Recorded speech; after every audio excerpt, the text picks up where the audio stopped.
Breaking news: Russia could soon make the war in Ukraine even deadlier. The war in Ukraine could soon get much worse. Russia may be preparing to launch a major spring offensive, and it could come even before the winter snows start to melt.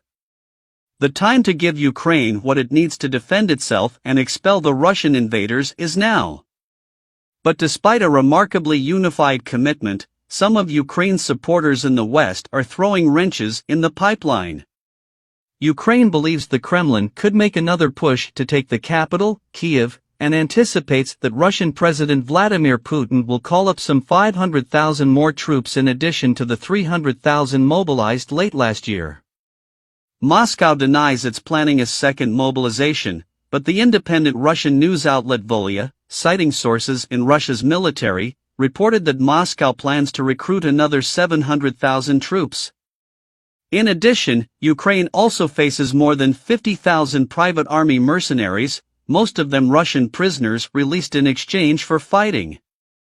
On Friday, U.S. Defense Secretary Lloyd Austin declared, "This is a decisive moment for Ukraine, in a decisive decade for the world," following a crucial meeting of Ukraine's top Western allies at Ramstein Air Base in Germany. Ukraine is fighting against a Russia that has been a pernicious, destabilizing force on the global stage. The West is trying to calibrate its support, but the result of the Ramstein meeting was disappointing for Kyiv and for those who believe Russia must be defeated. Austin reiterated that the United States will continue to support Ukraine for as long as it takes, urging Kyiv's friends to dig even deeper. Despite the exhortations, however, the defense chiefs failed in one of the principal goals of the meeting, deciding to send battle tanks, which Ukraine says it needs without delay. The decision on tanks was blocked by Germany, reluctant to send its Leopard 2 tanks or to grant permission to other countries that own them to release them. Berlin fears that Moscow will view the presence of German tanks as a provocation and wants the U.S. to send its tanks to give it cover. Washington is sending armored fighting vehicles and other heavy weapons but maintains that its Abrams tanks are unsuited for this war because learning to operate them takes too long and they are difficult to maintain. They insist the German tanks are a better fit. Blocking the transfer of needed weapons to Ukraine is, shall we say, not Germany at its best.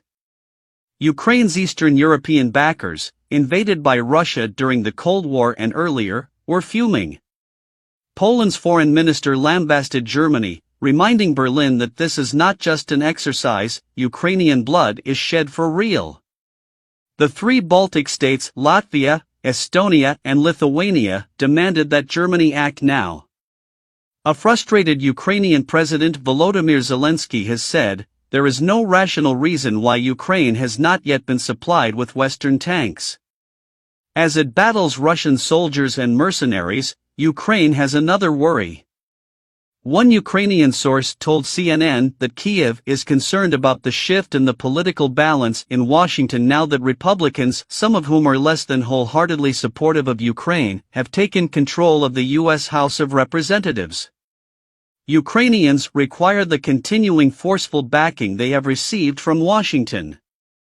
Watching from afar, it's easy to get the impression that Putin may soon end his hapless Ukraine war. After all, this conflict has been an utter disaster for Russia, even if it continues to kill scores of civilians by bombing apartment blocks, and despite an occasional symbolic advance. Putin has no intention of stopping. He has silenced his liberal critics at home, but he is under pressure from far-right nationalists, including some who own mercenary armies and are showing off their prowess while mocking the Russian army that answers to him, as has Yevgeny Prigozhin, who runs the notorious Wagner Group. Besides, Putin, who views himself as a clever student of history, may be looking at some of Russia's greatest victories, which it wrested out of the jaws of defeat.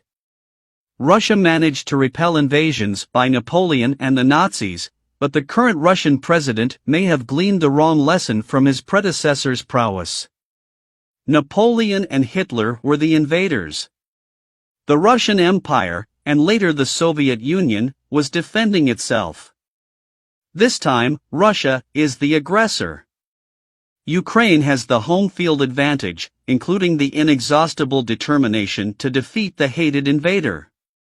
In fact, history teaches us something else. In 2008, Putin invaded neighboring Georgia and got away with capturing some of its territory. In 2014, he invaded Ukraine's Crimean Peninsula and got away with that. Then, last year, he decided to take all of Ukraine. The lesson is that when the Kremlin's expansionist military adventures succeed, they are followed by more aggression, more wars, more illegal confiscation of its neighbors' territory. Moscow's victories seem to produce more wars of Russian aggression. Defeating this assault is the best way to secure future peace, to reaffirm the notion that a rapacious country cannot simply swallow a peaceful neighbor, a notion we thought had ended after World War II. Understandably, Germany emerged from that war with a pacifist bent.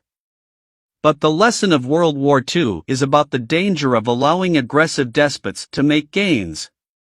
German Chancellor Olaf Scholz may hesitate to send tanks to fight Russia, as Germany did in the 1940s, but he too may be distilling the wrong lessons from history. German tanks invaded a sovereign country back then. This time, they would be defending one. Some, in fact, argue that the World War II experience bestows Germany with a unique moral responsibility to provide Kiev what it needs. When the Nazis invaded the Soviet Union, by the way, they invaded Ukraine, one of its republics. After the defense ministers at Ramstein announced they had not decided to send tanks, Zelensky, clearly disappointed, reaffirmed that Ukraine urgently needs tanks, but added an intriguing comment about what had transpired. "Not everything," he said, "can be announced in public. Sooner or later, I have little doubt, the tanks will come." Already German Defense Minister Boris Pistorius has ordered an inventory of the Leopards and suggested that other countries that own them start making preparations in case Germany authorizes the transfer. Later is better than never, but there's no reason, no excuse to delay, because Russia is about to make the war in Ukraine even deadlier. The window for preventing a much longer war may soon close.